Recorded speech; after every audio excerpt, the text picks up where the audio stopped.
The cost of a second chance. Manuel Torres had it all. A 9-figure net worth, a thriving family business, and a fiancée who graced the covers of magazines. His dream wedding was just 2 months away when he walked into that conference room, and his world came crashing down like a poorly structured building. Sophia was no longer the poor girl he had abandoned 8 years ago.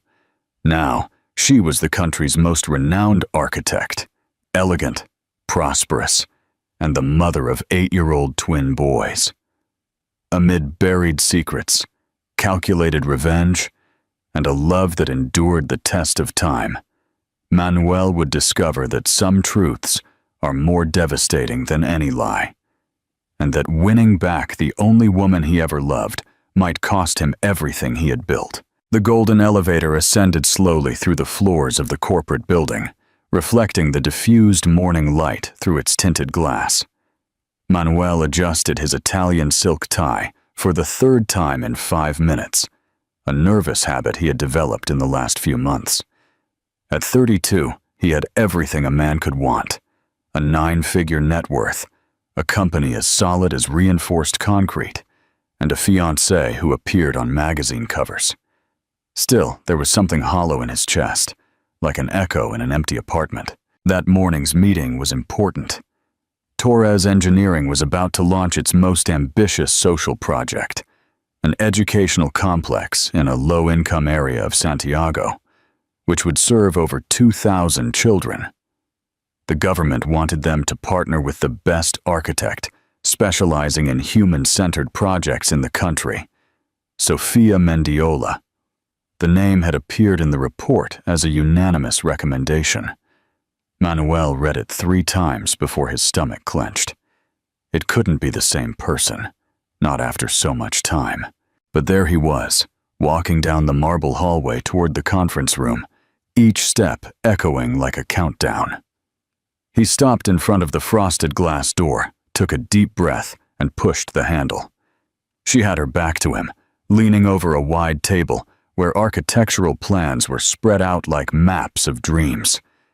She wore an impeccable beige suit, her brown hair falling in a perfect line to her shoulders, her feet in heels that made her look taller than he remembered.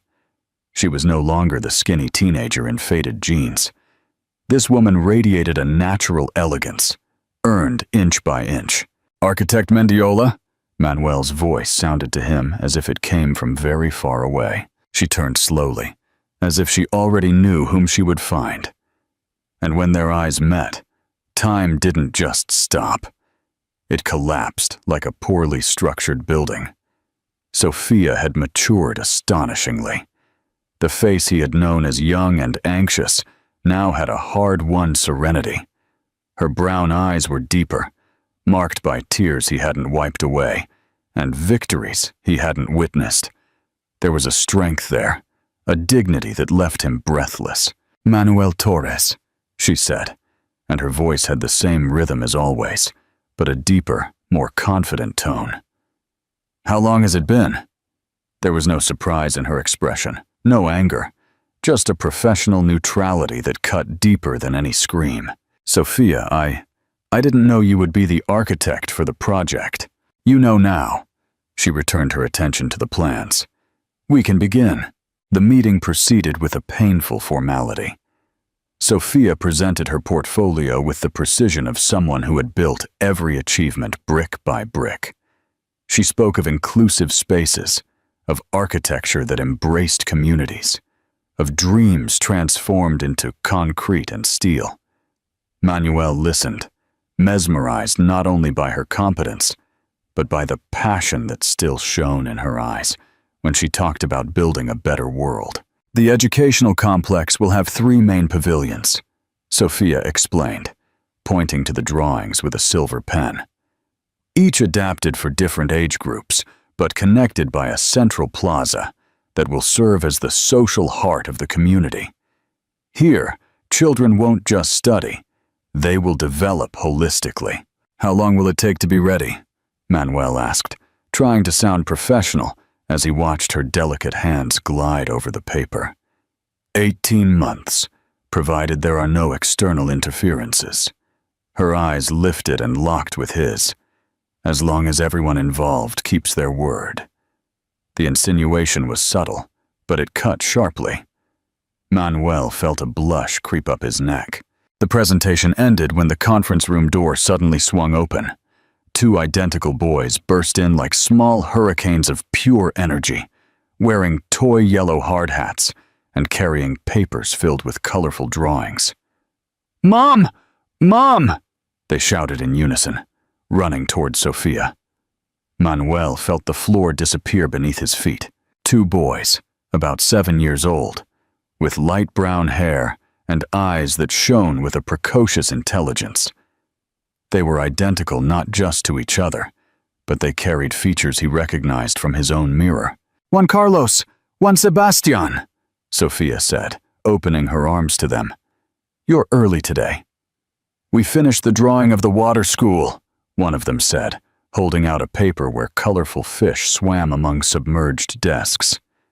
"And I made one with a water slide that goes straight to the library," the other completed, his eyes shining with pride. Sophia smiled for the first time since Manuel had entered the room, and he felt his heart break at the sight of the genuine tenderness on her face. "These are my sons, Juan Carlos and Juan Sebastian," she said, her voice softening completely. "Boys, say hello to Mr. Torres." The twins turned toward Manuel with a child's natural curiosity. He knelt to their level, his legs trembling. "Hello," Juan Carlos said, studying Manuel's face intently. "Do you build houses too?"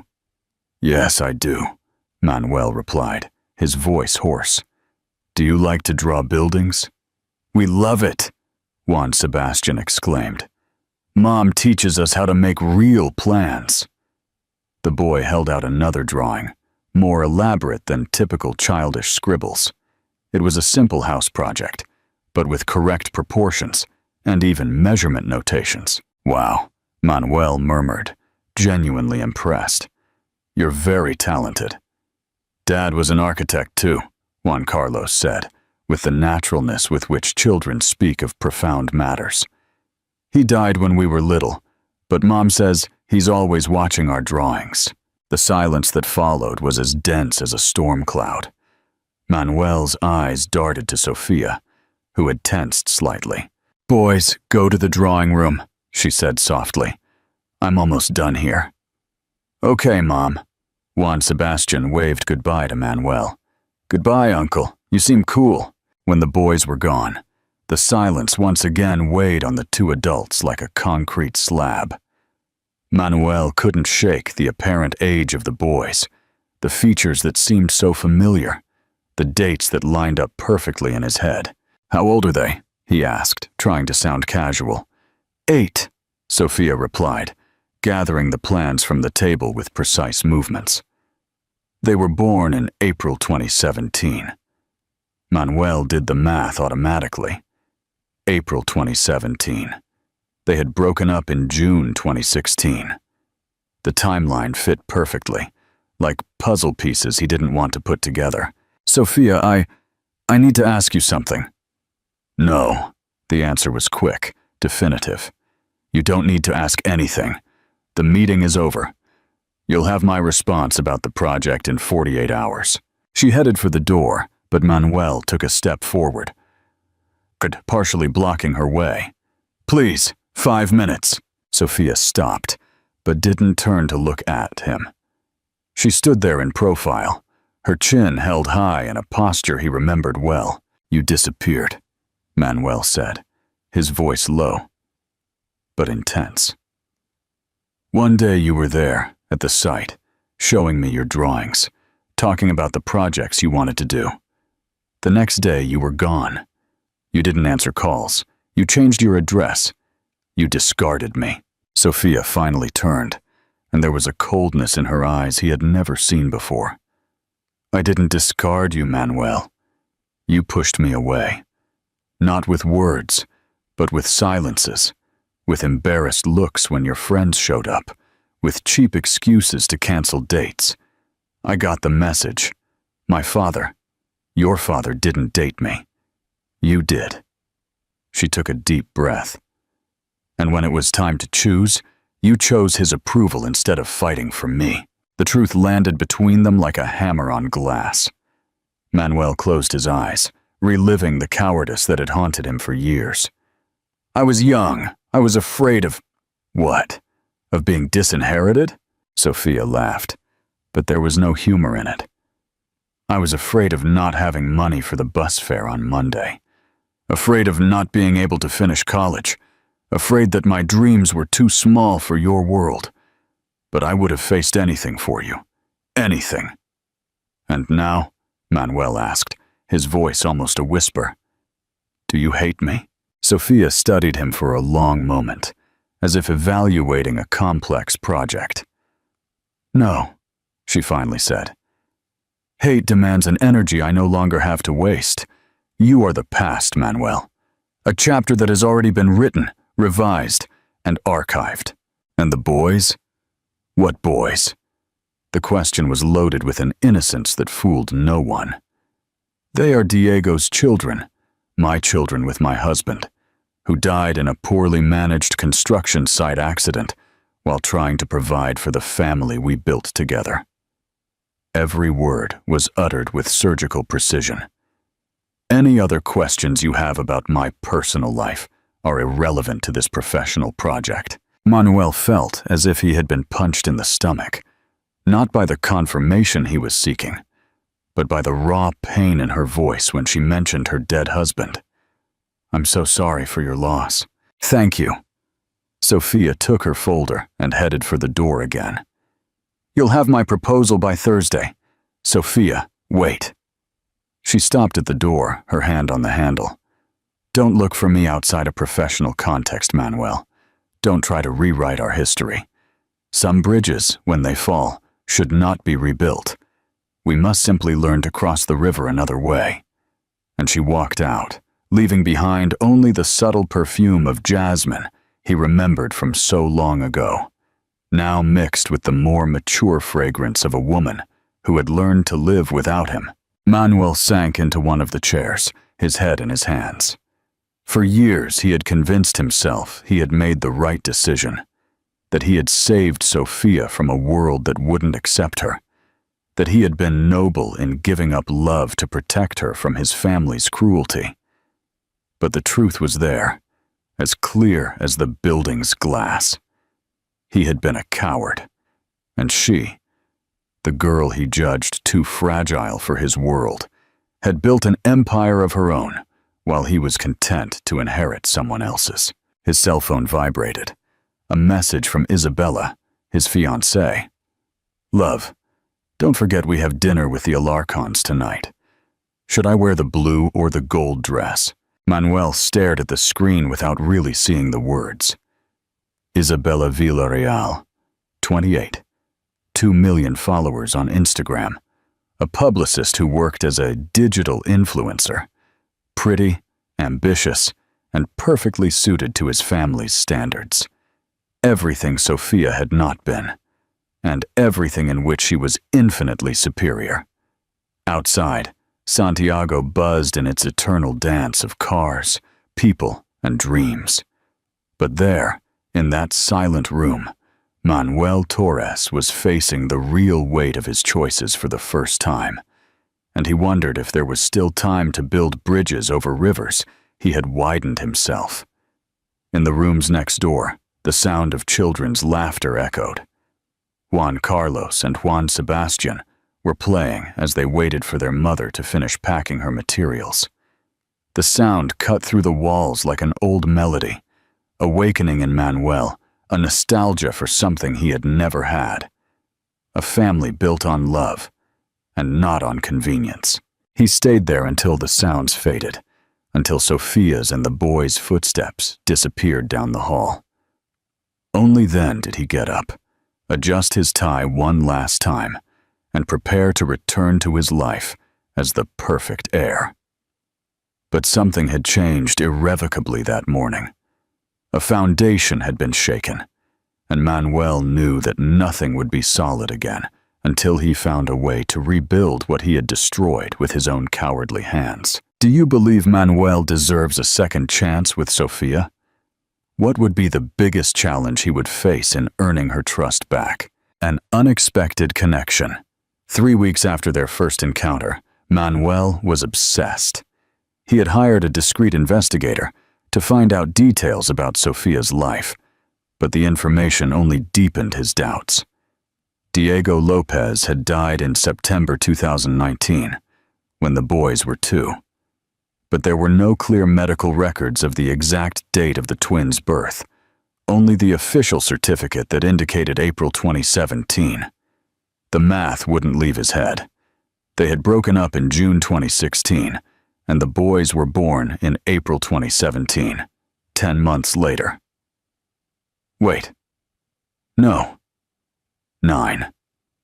The count was off. The investigator must have made a mistake. Sitting in his panoramic office, Manuel watched the city's movement below while he glanced through the investigator's report for the 10th time. Sophia had accepted the educational complex project, but insisted on exclusively professional communication. All meetings were formal, with teams present, leaving no room for personal conversations. His cell phone rang, interrupting his thoughts. Isabella. "Love, where's your head been lately?" Her voice sounded impatient on the other end of the line. "Yesterday you barely listened to me talking about the wedding venue, and today you canceled lunch with my mother." "I'm sorry, Issa, the social project is taking more time than I imagined." "Social project?" She laughed, but there was a sour note there. "Since when are you so interested in charity?" "It's important for the company's image." Isabella paused, her tone laced with suspicion. "I heard the architect is a certain Sofia Mendiola. They say she's very pretty." Manuel's stomach clenched. "She's a competent professional, I'm sure." The irony in his voice was palpable. "Well, I hope you don't get carried away by her competence. Our wedding is in 4 months, darling." After hanging up, Manuel felt restless. Isabella had always been possessive, but lately her distrust was intensifying, and he couldn't deny she had reason to. The opportunity to get closer to the boys arose unexpectedly. During a visit to the construction site the following week, Sophia received an urgent call. An important client needed an immediate meeting, but she couldn't leave the boys alone at the office. "I can watch them," Manuel offered, trying to sound casual. "There's a park nearby. We can go for a walk while you sort out your problem." Sophia hesitated, clearly uncomfortable with the idea. "Please, Mom." Juan Sebastian tugged at her skirt. "We want to see real excavators, and Uncle Manuel promised to show us how a cement mixer works." Juan Carlos added, his eyes shining with expectation. "I promised that?" Manuel smiled genuinely for the first time in weeks. "You said you were going to show us how they build tall buildings," Juan Sebastian insisted. Sophia looked at Manuel with an indecipherable expression. Then, at her eager sons. 2 hours, no more. And so, for the first time in 8 years, Manuel found himself responsible for 2 boys who might be his. The feeling was simultaneously terrifying and wonderful.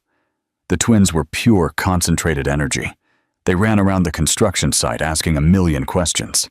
They touched everything that was allowed, and some things that weren't. And they filled their pockets with special little rocks they intended to take home. "Uncle Manuel, why don't you have kids?" Juan Carlos asked completely directly, as they watched a crane lift concrete beams. The question hit Manuel like a hammer. "I never found the right person to have kids with." "But you're cool," Juan Sebastian said, naturally taking his hand. "You explain things just like Dad used to. Do you remember your dad?" "A little bit." Juan Carlos made a concentrated face. "He was tall and had curly hair. And he made funny voices when he read stories," Juan Sebastian added. "Mom still does them sometimes, but she gets sad afterward." Manuel's chest tightened, imagining Sophia alone, trying to be both a father and a mother, carrying the pain of loss while raising these extraordinary children. He must have been a very special man. He was, they both answered in unison. But you're special too, Uncle Manuel. Juan Carlos looked at him seriously. Mom gets less serious when you're around. She gets serious with me, not serious like angry. Juan Sebastian explained with the patience of someone teaching an adult something obvious. Serious like worried, just like when she has important meetings. Manuel wondered what the children perceived that adults tried to hide. There was a natural intuition in children, the ability to read emotions that left him both uncomfortable and fascinated. At the park, while the twins played on the slide, Manuel watched them with a growing heaviness in his chest. Did they have his eyes? His face shape? The way Juan Carlos tilted his head when he was thinking seemed too familiar to be a coincidence. Uncle Manuel, can you push our swing? Juan Sebastian called from across the park. Manuel spent the next hour pushing swings, helping with the seesaw, and listening to endless stories about their drawings, their favorite teachers, and their outlandish plans to build a treehouse that also functioned as a science lab. They're very smart, he said, genuinely impressed with the boys' creativity. Mom says we look like her. Juan Carlos smiled proudly. But sometimes she looks at our baby pictures and says we have the face of someone she used to know. Manuel's heart leaped. She said that? Uh-huh. Juan Sebastian swung his legs on the swing. I asked her who once, and she got all quiet, you know. Then he changed the subject. When Sophia came to pick them up, she found Manuel sitting in the grass with the two boys, the three of them building sandcastles with twigs and leaves. The scene was so natural, so familiar, that she had to force herself to maintain a neutral expression. How were they? She asked, her voice colder than she intended. Perfect, Manuel replied, getting up and dusting the dirt from his pants. They're extraordinary boys, Sophia. Mom, can I play with Uncle Manuel again? Juan Carlos ran to hug her legs. We had so much fun, Juan Sebastian added. He knows all about cranes. Sophia looked at Manuel over her sons' heads, and for the first time since their reunion, he saw a crack in her emotional armor. Thank you for watching them. It was my pleasure, and he meant it.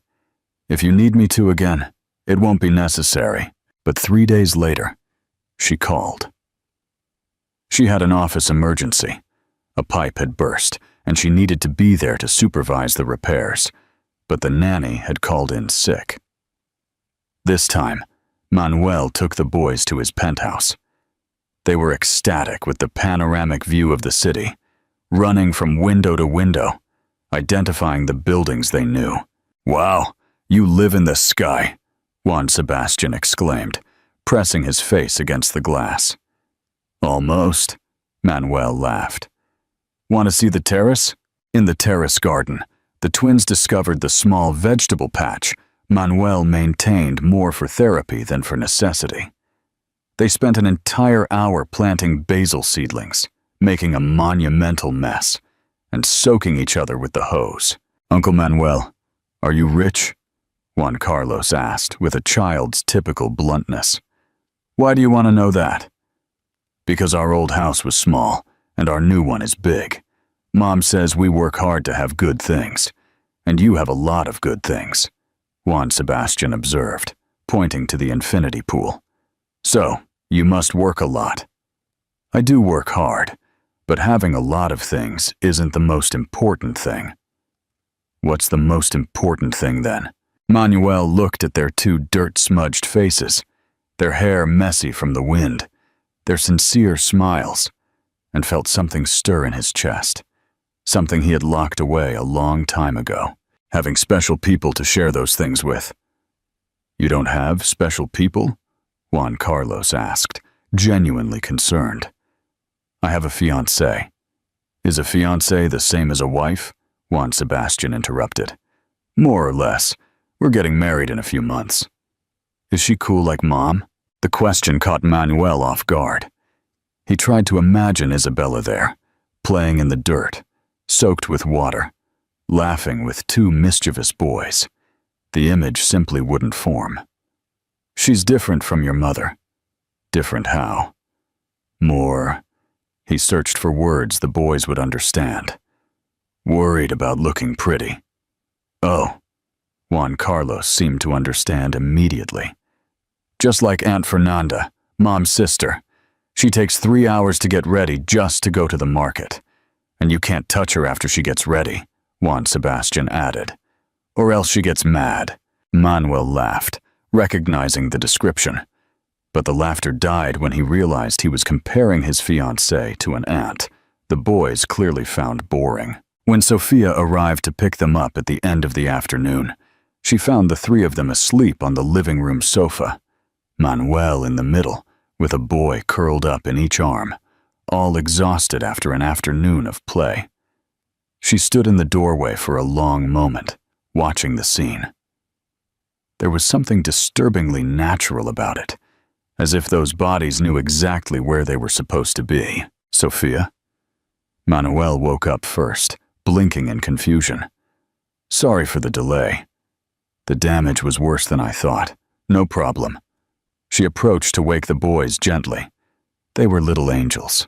When the boys woke up, there was the usual ritual of protests about having to leave. Promises to be good if they could stay a little longer, and tight hugs for Manuel. Thank you, Sofia said when they were finally at the door. Again. Sofia, Manuel hesitated. Then he decided to take a chance. Can I ask you a question? She tensed immediately. It depends on the question. The boys. When you were pregnant? He took a deep breath. Was Diego present from the beginning? The silence that followed was as dense as fresh concrete. Sofia looked at him with an expression he couldn't decipher. Why do you want to know that? Because I look at them and... He stopped, not knowing how to express the certainty growing in his chest. And what, Manuel? Could they be my sons? The question came out as an urgent whisper. Sofia was very still for a moment that seemed like an eternity. When she finally spoke, her voice was low but firm. No, Manuel. They are not your sons. They are Diego's children, conceived in our marriage, loved and wanted from the very first day. The dates. The date of what? She turned to face him fully. You think I would lie about something like that? That I would hide if they were your sons? I don't know what to think. Then stop thinking. Sofia took the boy's hands. And stop investigating my life. Yes, I know you hired a detective. Stop doing it, Manuel. Stop looking for connections that don't exist just because you feel guilty about the past. She went down with the boys in the elevator, leaving Manuel alone in his penthouse lobby, with more doubts than certainties. But there was something in the way she had spoken, an urgency in the denial that didn't match her usual naturalness. That night, Manuel had dinner with Isabella at an expensive restaurant. She talked animatedly about the wedding preparations, the dresses she had tried on, the flowers she had chosen. But he barely listened, lost in thoughts of two bright-eyed boys who called him uncle and made his heart ache with nostalgia for something he might have never had. Manuel! Isabella's voice cut through his musings. You didn't hear a word I said, did you? Sorry, love. I'm worried about the project. That darn project again. She put her fork on the table harder than necessary. You know what? I think I'm going to meet that architect personally, to understand what's distracting my fiancé so much. Something in her tone made Manuel look up, alarmed. It's not necessary, Isa, it's just work. Oh, really? She smiled, but there was ice in her eyes. Then you won't mind if I drop by there tomorrow, just to meet the competent professional who is demanding so much attention from my future husband. And in that moment, watching his fiancée's cold smile, Manuel knew a storm was coming, and that Sofia, after all she had already faced alone, was about to be attacked by an enemy she didn't even know existed. What do you think Isabella's true motivation is for wanting to meet with Sophia? Is she just jealous? Or is something else at play? The unveiling, the storm arrived on a Tuesday, exactly as Isabella had promised. Sophia was in her office, reviewing the final designs for the educational complex, when her secretary announced an unexpected visit. Isabella Villarreal entered the space like a gust of perfumed wind and poorly disguised ambition. Impeccably styled blonde hair fell in perfect waves over bare shoulders, revealed by the daring neckline of a white dress that cost more than many people's monthly salary. Her nails were works of art in nude polish with gold accents, and the smile she wore didn't reach her calculating blue eyes. "You must be the famous Sophia Mendiola," she said, extending a perfectly manicured hand, the diamond rings reflecting the natural light that streamed through the office's large windows. "I'm Isabella Villarreal, Manuel's fiancée." Sophia rose slowly, every movement calculated to maintain a professional demeanor, despite the alarm that went off in her mind like a security system activated by an intruder. "It's a pleasure to meet you. How can I help you?" "Oh, I just wanted to meet the architect, who is taking up so much of my future husband's time." Isabella walked through the room like a feline exploring new territory, her Louboutin heels echoing on the light wood floor. She examined every detail with the eyes of a professional evaluator. The suspended plants that created a vertical garden along the glass wall, the architectural models arranged like sculptures, the awards discreetly positioned on the shelves. An interesting office, very alternative for my taste, but I imagine it has its charm. The condescending tone slid off her words like poisoned honey, but Sophia just smiled politely, keeping her hands clasped in front of her body in a posture that demonstrated absolute control. "Thank you. Can I get you some coffee? Water? Tea?" "No, thank you. I don't usually consume caffeine after 10 in the morning. It's bad for the skin, you know." Isabella stopped in front of a shelf where some of Sophia's social project models were displayed, her fingers gliding almost disrespectfully over the handmade work. "And sugar, then? No way. I have a very expensive nutritionist who would kill me if I strayed from the diet. I must admit I was curious about you. Manuel has been so involved with this social project. It's almost heartwarming to see him discovering charity after so many years." "The project is important for the community," Sophia replied, maintaining a neutral tone, like a diplomat in hostile territory. "I'm sure it is." Isabella turned slowly, and there was something predatory in her smile, like a shark that had detected blood in the water. "You know, it's curious. Manuel mentioned briefly that you knew each other from a long time ago. What a small world, isn't it? Santiago can feel small sometimes, especially in certain professional circles." Isabella approached the executive table, where the framed photos of the twins were, her eyes fixated on the images with an attention that went far beyond casual curiosity. "What absolutely beautiful children. Are they yours?" "Yes." "How old are they? They seem so developed for their age." 8 years old. Isabella picked up one of the photos, Sophia's favorite, where Juan Carlos and Juan Sebastian were laughing in the park with ice cream-smeared cheeks and eyes shining with pure joy, studying it with exaggerated attention, like a detective looking for clues. "Interesting. They have familiar features." She raised her eyes to Sophia, and there was malice there, a cruel satisfaction from someone about to strike a decisive blow. Especially the eyes, and the shape of the face, don't you think? The air in the room seemed to become denser, as if a storm were forming within the four walls. Sophia immediately understood what was happening, recognizing the tactic as one predator recognizes another. "I believe you've said what you came to say, Ms. Villarreal." She headed for the door with firm steps, opening it in a not-so-subtle way. "I have a client meeting in 10 minutes. Of course. I don't want to bother such a dedicated professional." Isabella put the photo back in its place, but her movements were deliberately slow, as if she were marking her territory. "Just one more thing, since we're talking among women. Wouldn't you be interested to know that I have very influential contacts in the media, in the world of architecture too? Editors of specialized magazines, art critics, investigative journalists, people who love interesting stories about public figures." She paused dramatically, watching Sophia's face as a poker player looks for signs of weakness. It would be a real shame if questions were to arise about the integrity of some projects or about the personal life of certain famous architects, especially those with such unique children.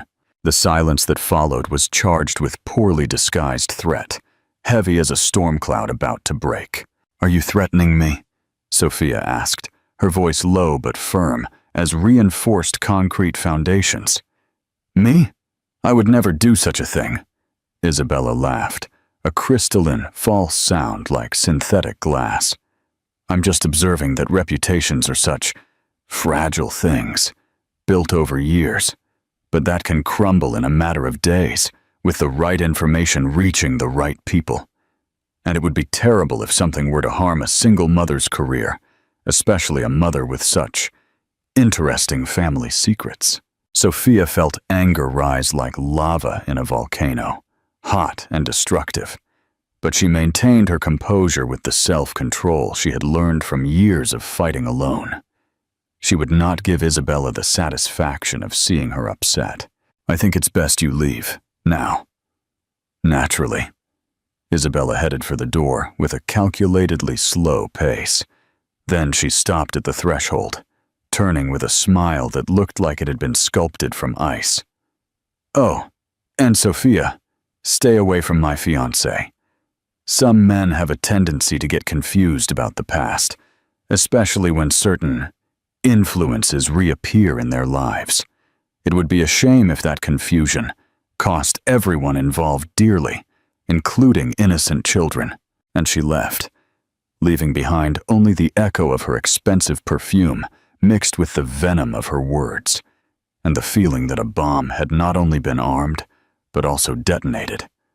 Sophia stood still for several minutes, her hands trembling slightly as she processed every word of the conversation. She was not naive. She had built her professional empire by navigating turbulent waters, facing machismo, prejudice, and unfair competition. She knew exactly what Isabella had insinuated and what her ultimate goal was, but she had completely underestimated the extent of the calculating malice of which some people were capable when they felt threatened. What she didn't expect was that Isabella had already begun to execute her plan long before that visit. The following Monday, Sophia received a call that froze her. Marco Alarcon, CEO of one of the country's largest real estate conglomerates and a longtime client, canceled a multi-million-dollar project that had been in development for months. "Sophia, you know I have the utmost respect for your work." His voice sounded embarrassed on the phone. "But some questions arose that the board considers worrying. Nothing against you personally, of course, but we need to be cautious with our corporate image." "What kind of questions, Marco?" Sophia asked, although she already suspected the answer. "Rumors about irregularities in some projects. Nothing concrete yet, but you know how the market is. Perception is sometimes more important than reality." The same day, Ana Beatriz Herrera, editor-in-chief of Architecture and Design magazine, called with equally disturbing news. "Sophia, I'm so sorry, but we're going to have to cancel the cover story that was scheduled for next month." Her voice sounded genuinely regretful. "We received some information suggesting possible ethical problems in some of your past projects." "What information, Anna? From what source?" "I can't reveal the source, you understand, but they are serious allegations. Plagiarism, appropriation of ideas from younger colleagues, that kind of thing. And on Friday, the final straw." Sophia arrived at her office to find Ricardo, her partner and right-hand man, pale as a ghost, holding a manila envelope. "Sophia, this arrived here early today." His voice trembled. "It's an official summons." Sophia tore open the envelope with hands that fought not to shake. Inside was a legal notice. Someone had filed a formal complaint with the Chilean College of Architects, alleging blatant plagiarism in her most awarded project, the community center that had won the National Social Architecture Award 2 years prior. "This is absolutely ridiculous," Ricardo said, throwing other papers onto the table. "You developed every detail from scratch. I saw the entire process. Who in the world would make such an accusation?" Sophia knew exactly who would, and she also knew that she would need all her strength to fight such a well-orchestrated campaign. But there was something more worrying in the complaint. Along with the plagiarism allegations, there were insinuations about personal matters that may compromise the architect's professional judgment, and undeclared conflicts of interest in recent projects. Isabella wasn't just attacking her career, she was setting the stage to expose the secrets about Juan Carlos and Juan Sebastian. Meanwhile, on the other side of the city, Manuel noticed subtle but disturbing changes in his fiancée's behavior. Isabella was strangely animated in recent weeks, almost euphoric, humming around the apartment and talking about the wedding with an enthusiasm that seemed exaggerated even by her usual standards. "Darling, I was thinking of doing a pre-wedding photo shoot in San Pedro de Atacama," she commented during dinner one Thursday, playing with her engagement ring. "It would be perfect for my Instagram. We can use my private jet, stay for a few days. Isabella, you know I'm very involved with the social project now. It's not a good time to travel." "Ah, yes, the social project." Her enthusiasm visibly waned, replaced by something he couldn't quite identify. "How's it going, by the way? Working well with the architect?" "Sophia is an exceptional professional. The project is evolving very well." "How nice." Isabella smiled, but there was something forced there. "It must be interesting to work with someone from your past." Manuel looked up from his plate, surprised. "How so?" "Oh, darling, Santiago isn't that big. Everyone knows you two knew each other when you were young." She shrugged with feigned casualness. "Old friends reuniting for work. It's almost romantic, don't you think?" There was something in her tone that made Manuel feel uncomfortable, but he couldn't pinpoint exactly what. The truth came to light on a Thursday evening, when Manuel came home early due to a canceled meeting and overheard Isabella on the phone in her walk-in closet, her voice vibrating with malicious satisfaction. "Yes, darling, it went exactly as we planned. The anonymous complaint has already taken effect, and clients are starting to cancel contracts." She laughed, a sound Manuel had never heard before, cold and cruel, like breaking glass. "That Sophia Mendiola is going to learn not to mess with what isn't hers, mainly my fiancé." Manuel stood frozen in the hallway, his blood turning to ice in his veins as he listened to his fiancé methodically orchestrate the destruction of an innocent woman's reputation. "No, it's not risky. I have friends in all the right places, editors, critics, professional council members. And even if she proves she's innocent, the suspicion will already be in people's minds. You know how the stain remains, darling. Her reputation is ruined forever." A pause, and when she continued, her voice had an even more visceral satisfaction. "Oh, and I found out something very interesting about her sons. It seems the dates don't quite add up. It's going to be fun when that gets leaked to the press." Manuel didn't wait to hear more. He left the house with his blood boiling with anger and disgust, driving toward Sophia's office like a man possessed by his own remorse and the desperate need to fix what his cowardice had broken once again. The office building was almost empty when he arrived. It was past 9 at night. he found Sophia alone in her office, the golden light of the desk lamp creating a warm aura around her figure, which was hunched over a table covered with documents, evidence, original blueprints, and desperate notes to prove her innocence. She looked up when he entered, and he saw an exhaustion that went far beyond the physical. It was the weariness of someone who had fought alone all her life and was now facing a battle that seemed impossible to win. "Manuel?" Her voice sounded hoarse, probably from hours spent on the phone with lawyers and clients. "What are you doing here at this hour?" "I know what Isabella did," he said bluntly, closing the door behind him. "I overheard her on the phone today, and I'm going to fix this, Sophia. I'm going to fix everything." Sophia studied him for a moment that seemed like an eternity, her eyes scrutinizing his face, as if trying to determine if she could trust the man who had already disappointed her once. Then she returned to the documents scattered on the table. "It's not necessary. I can handle it alone. As always, right?" Manuel moved closer, running his fingers through his hair in frustration. "Alone against the world, proving once again that you are strong enough to face anything they throw at you." "Because I am strong enough," she replied, her voice firm but tired. "I know you are." He pulled up a chair and sat in front of her table, forcing her to look at him. "You always were, much stronger than I ever was. But this time you don't have to be alone, Sophia. This time, I'm going to be by your side."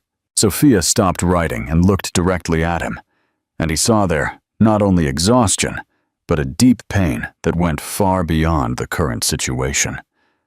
"Why, Manuel? Why now do you want to help me? Why now do you want to be by my side?"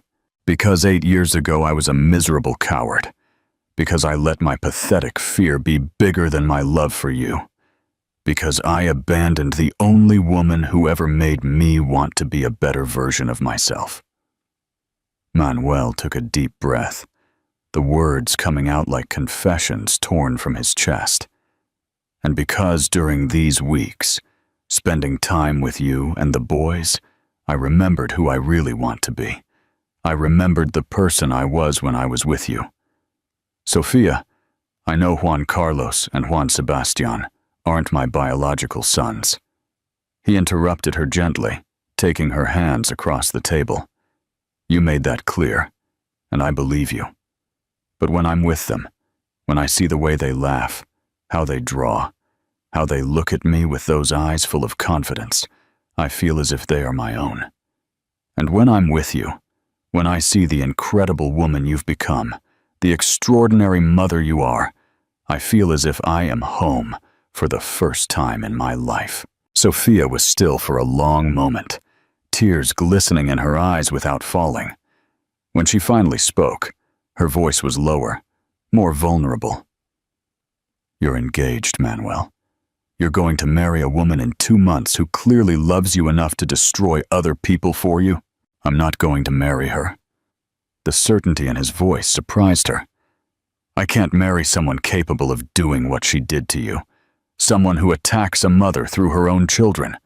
And more importantly, I can't marry someone who isn't you, Sophia. I can no longer pretend I can be happy with anyone else. That doesn't change what happened between us in the past." "It doesn't," Manuel nodded, squeezing her hands. "It doesn't change the fact that I let you down when you needed me most.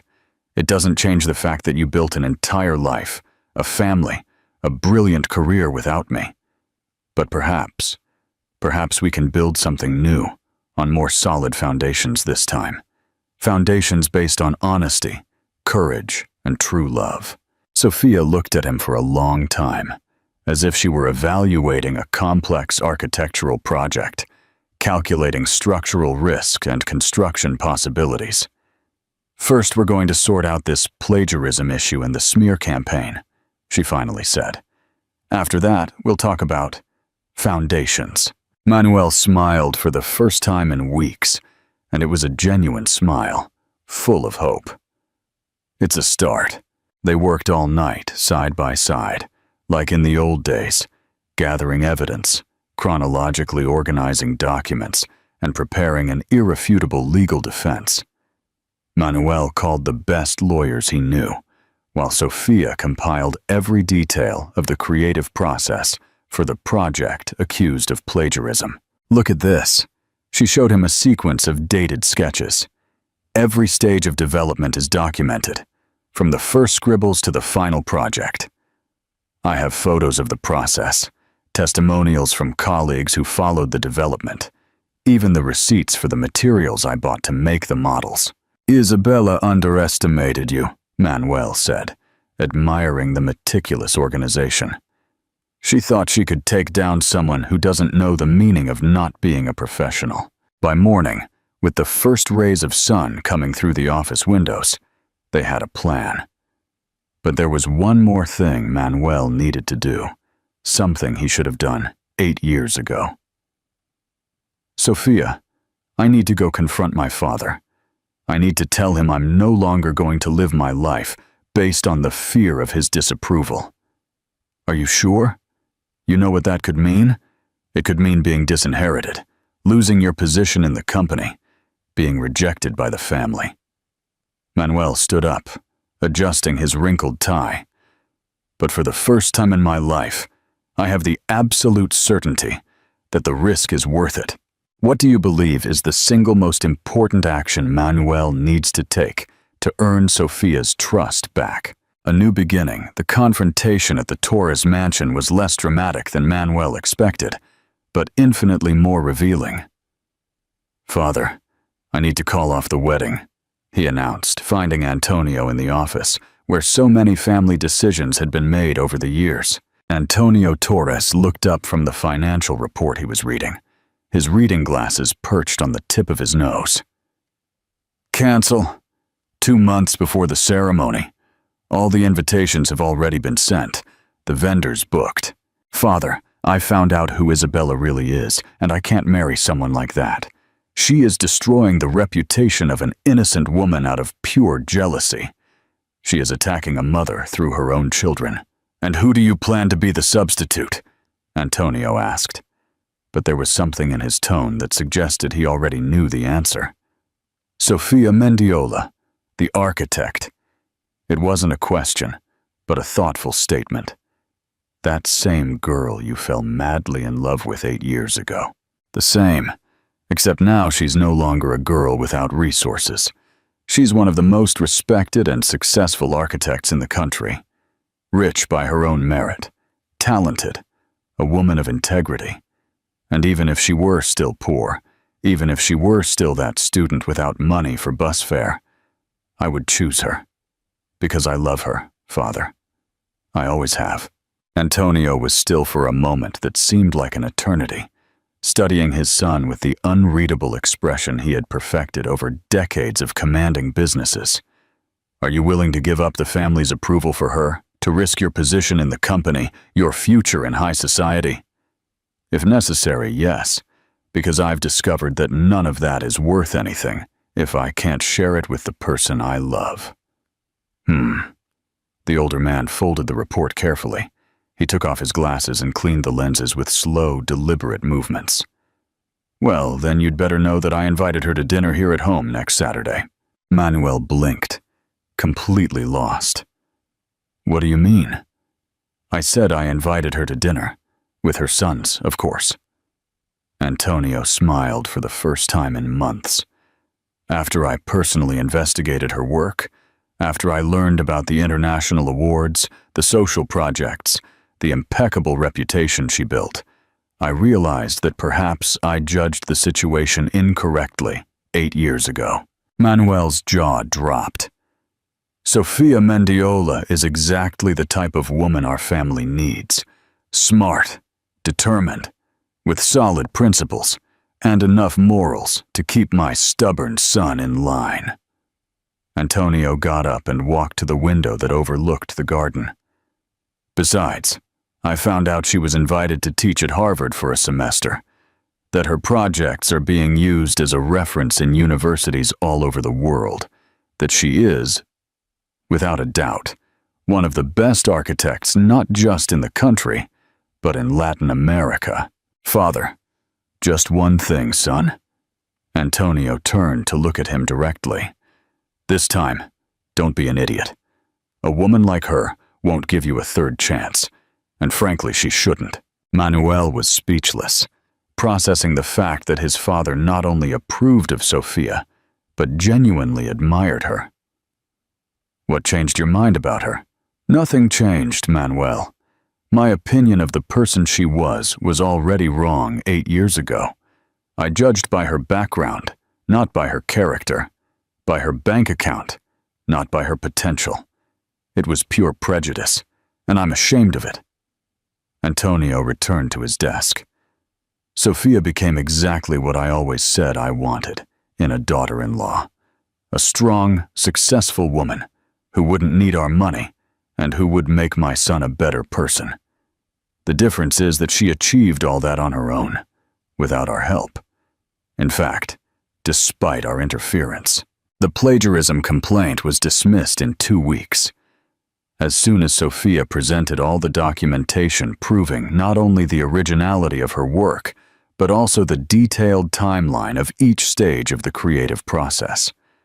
More than that, she managed to trace the true origin of the complaint through her lawyer, uncovering a web of influence that led directly to Isabella and her contacts in specialized media. Isabella, furious to see her plan fail spectacularly, tried one last desperate move, spreading rumors about the twins' paternity through her social media and gossip press contacts. But this time, Manuel was on the right side of the story. In a joint press conference that surprised the entire architectural and business community, he not only publicly defended Sofia's professional integrity, but also announced the definitive and brutal end of his engagement. Sofia Mendiola is one of the most principled and talented professionals I have ever known, he said to the cameras, with Sofia by his side, maintaining a dignified and professional posture. Any attempt to defame her is not only cowardly and dishonest, but also criminal. We are initiating legal action against all people involved in this smear campaign. Mr. Torres, a journalist shouted from the back of the room. Is it true that you canceled your wedding because of architect Mendiola? I canceled my wedding because I found out my ex-fiancée is a cruel and dishonest person, capable of attacking a working mother through her own children out of pure jealousy and malice. Manuel didn't hesitate. As for architect Mendiola, she is an extraordinary woman whom I have had the privilege of knowing, and who deserves all the respect and admiration for the social projects she develops and for the dignified way she raised her sons alone.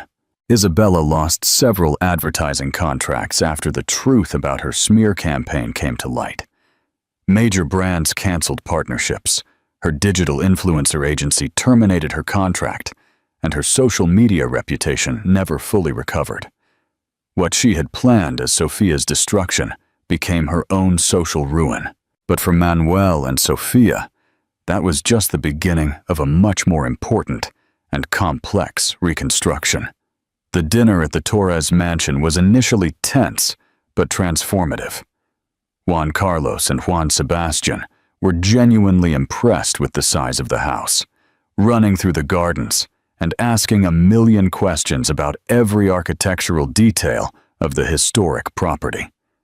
Antonio completely melted when the twins showed genuine interest in his art collections and his old engineering projects, explaining each piece with the patience of a passionate grandfather. "Oh, they're very smart," he told the boys as he examined the drawings they had brought as a gift. "They have a promising future in architecture, or engineering, or whatever they want to be. The important thing is that they have natural talent and a mother who encourages them to dream big."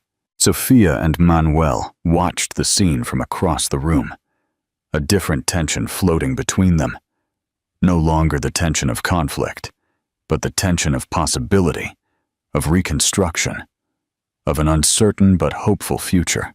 "Your father is surprising," she commented in a low voice, watching Antonio help the boys identify different types of marble in the old fireplace.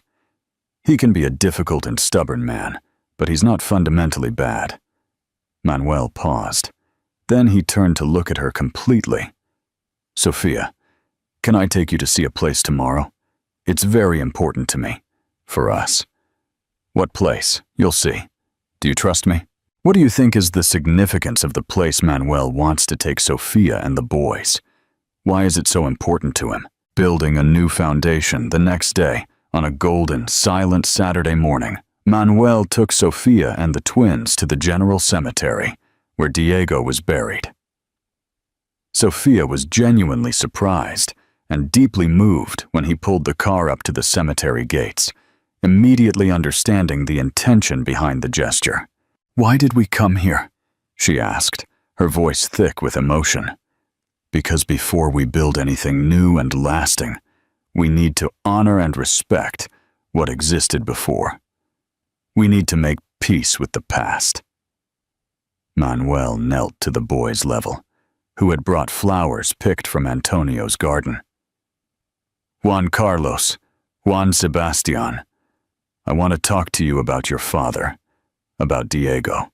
The boys came closer with the natural seriousness they assume when they sense something important is happening. "He was an extraordinary man, a father who loved you even before you were born, who dreamed of you, who planned a beautiful future for the family, a husband who made your mother genuinely happy, who supported her in all her dreams, a respected professional, and a man of character." Manuel looked at the simple but well-kept grave, where Sophia had planted roses that bloomed all year round. "I'm not here to replace him. No one can do that, and it would be wrong to try. He will always be your father, forever." "Then why are you here?" Juan Carlos asked with a child's devastating bluntness. "Because I love your mother. I have loved her for a long, long time, and I've discovered that I love you two too, more than I ever thought was possible to love children who don't carry my blood." Manuel felt his voice fail, emotions overflowing. "If she will allow me, if you will accept me, I would very much like to be a part of your family, not as a replacement for your father, but as someone else to love you, to protect you, to be present in your lives." Juan Sebastian looked thoughtfully at the grave, then at Manuel, then at his mother, who was crying silently. "Mom, remember when you said our heart has infinite space to love, that it's not like a box that gets full?" Sophia nodded, too emotional to speak clearly. "Then I think there's also space for Uncle Manuel in our heart." The boy held out his small hand to Manuel. "But do you promise you won't leave like my dad Diego had to leave? Do you promise you'll stay forever?" "I promise," Manuel said, holding the boy's hand as if it were the most precious thing in the universe. "And I never, ever break an important promise." Juan Carlos came over too, more hesitant. "Can I call you stepfather? You can call me whatever you feel comfortable with." "How about Papa Manuel?" Juan Sebastian suggested, after a few seconds of intense reflection. "Oh yes, you're a father too, but different from Papa Diego who's in heaven." Sophia could finally speak, tears streaming freely down her face. "Are you absolutely sure, my loves? It's a very important decision."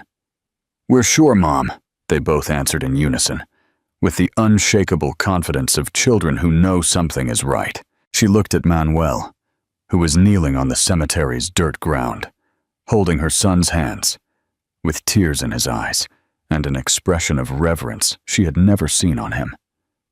"I love you, Sophia," he said with complete simplicity. "I have always loved you, even when I was too much of an idiot to fight for it. And if you give me one chance, a single chance, I will spend the rest of my life proving that I am worthy of the three of you." Sophia knelt too, forming a circle with them on the beaten earth ground, in front of the grave of the man who had been her first great love. "I love you too," she whispered, the words coming out as a confession and a promise at the same time. Despite everything, despite the resentment and the fear, I never completely stopped loving you. And there, in front of Diego's grave, with the silent blessing of a man who had loved Sofia enough to want her happiness, even after death, and with the enthusiastic approval of two extraordinary children, they sealed a promise of a new beginning that seemed blessed by the universe itself. The months that followed were a careful, deliberate reconstruction. Manuel didn't try to rush or force intimacy. Instead, he earned his place in the family day by day, presence by presence, act of love by act of love. He showed up to take the boys to school when Sofia had very early meetings. He stayed with them when she needed to travel for work, helped with homework, participated in parent-teacher meetings, and never missed a school play or sports competition. Little by little, he became a constant and reliable presence, the kind of father Juan Carlos and Juan Sebastian had never had the chance to know. Present, active, and interested in every detail of their lives. And with Sofia, he rebuilt their lost intimacy with an artisan's patience. They started with long dinners after the boys were asleep, talking about projects, about dreams, about the years they had lost. They gradually recovered their old closeness, but now it was deepened by maturity and experience. 6 months after their reunion at the cemetery, at the construction site of the educational complex they had designed together, Manuel chose the perfect place for his marriage proposal. It was a golden sunset. The boys were playing among the still under-construction concrete structures, and workers stopped their jobs to watch the scene unfolding. "Sofia Mendiola Lopez," he said, kneeling on the still damp concrete ground, his hands trembling slightly as he held a small velvet box. "Will you agree to build a life with me? A life with solid foundations this time, walls strong enough to withstand any storm, and enough space for all the love we have to give?" "I will," she replied, laughing and crying simultaneously. "But only if it's a joint project, in total collaboration, with no impositions, no hierarchies, partners in everything, forever." "Partners in everything," he nodded, placing on her finger a ring that had belonged to his grandmother, a delicate but meaningful piece that symbolized not only commitment, but also complete acceptance into the family. Juan Carlos and Juan Sebastian ran to hug them, shouting with joy, and the workers applauded and shouted congratulations. And for the first time in his entire life, Manuel felt he was exactly where he was supposed to be, doing exactly what he was supposed to be doing, with the people who truly mattered. The wedding took place 8 months later, in a simple but deeply moving ceremony in the garden of the house they built together. A modern but cozy residence, with large windows that filled every room with natural light, a workshop where the boys could draw their impossible houses, and a garden where Manuel had planted a rose bush in memory of Diego.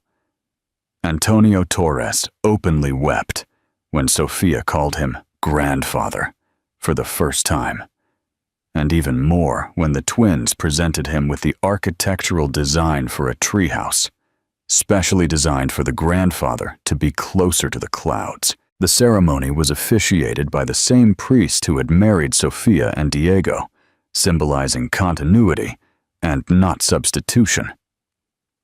During the vows, Sofia and Manuel spoke not only to each other, but also to Juan Carlos and Juan Sebastian, with promises that included not only marital love, but also a total commitment to being a united and indissoluble family. On their honeymoon in Punta Cana, a family trip that included the boys because none of the adults could imagine complete happiness without them, Juan Carlos and Juan Sebastian built elaborate sandcastles, while their parents walked hand in hand on the beach, finally free to be completely themselves. One afternoon, as the sun was setting, painting the sky in shades of gold and pink. Juan Sebastian ran up to them carrying a large, perfect shell. "Look, Papa Manuel, I found a shell that sounds like the sea. Do you want to listen?" And as Manuel brought the shell to his ear, pretending to listen to the distant ocean with an expression of admiration that made the boys laugh, he knew that he had finally found the sound he had been looking for his whole life. The sound of being home, surrounded by genuine, unconditional love. What do you think is the biggest difference between Manuel's first marriage proposal and his second one? A forever family 2 years after their reconciliation, when Sofia discovered she was pregnant. She told Manuel the same way she had always dreamed of telling the first man she would love, by showing him a carefully crafted architectural plan of a baby's room attached to the couple's room. When he understood what the drawing meant and hugged her, crying with pure happiness, she knew that some love stories are like well-built buildings. They can fall down under pressure, but when they are rebuilt on solid foundations, they become stronger and more beautiful than ever. The pregnancy was accompanied by joy from the entire family. Juan Carlos and Juan Sebastian were excited about the idea of having a little brother or sister, already making plans to teach the newcomer about architecture and engineering. Antonio commissioned a famous designer to create the most luxurious baby room, while Sofia, true to her nature, designed every detail herself to ensure the space was both beautiful and functional. When little Catalina was born, she was welcomed into a home already filled with laughter, creativity, and unconditional love. Juan Carlos and Juan Sebastian were incredibly kind and protective of their little sister, constantly showing her their drawings and explaining complicated architectural concepts she would take years to understand. Years later, when all the children were older, Juan Carlos and Juan Sebastian were teenagers, interested in following in their parents' footsteps in architecture and engineering, while Catalina showed the first signs of artistic talent. They would frequently ask how their parents had found each other again after so many years apart. Sofia and Manuel always told the same story, of two people who needed to get completely lost to truly find each other, and who discovered that real love isn't about first chances, but about last chances that transform into first chances at a completely new and authentic life. On the wall of their main living room, in a simple but elegant frame, hung the first drawing Juan Carlos and Juan Sebastian made together after Manuel officially entered their lives. A family of 4 people, an architect mother, an engineer father, and 2 boys with yellow hard hats, all holding hands in front of a house that seemed suspended in the clouds, but had the most solid foundations imaginable. Now, years later, that drawing includes a little girl with curly hair, representing Catalina, and sometimes special appearances from Antonio, eternally portrayed as a smiling grandfather surrounded by grandchildren who inherited his love for building and creating. And every night before going to sleep, when Manuel walks through the rooms, checking on each child, listening to the soft breathing that confirms they are all safe and content, he remembers the journey that brought him to this moment of perfect contentment. He thinks of the frightened young man who almost lost everything due to cowardice, of the years wasted on empty relationships, of the pain that both he and Sofia endured before finding their way back to each other. But mostly, he feels gratitude. Gratitude for Sofia's strength that allowed her to rebuild her life after his abandonment. Gratitude for Diego's love that gave her the confidence to love again. Gratitude for the open hearts of Juan Carlos and Juan Sebastian that made room for one more father. Gratitude for his own father's eventual wisdom in recognizing that love and respect are more important than societal expectations. And every morning, when he wakes up to the sound of children's laughter echoing through the halls of his house, when he sees Sofia at her drawing table working on projects that will help communities all over the country, when he realizes that he is living inside a love story that seemed impossible but became inevitable as soon as both people were brave enough to fight for it. Manuel knows that he is living proof that some foundations, when built with truth and commitment, can sustain a happiness that lasts a lifetime. The house they built together stands as more than just a residence. It is a testament to the power of second chances, to the beauty of blended families, to the triumph of love over fear, and to the possibility that sometimes, when people are brave enough to rebuild broken foundations, they can create something even more beautiful than they had originally imagined.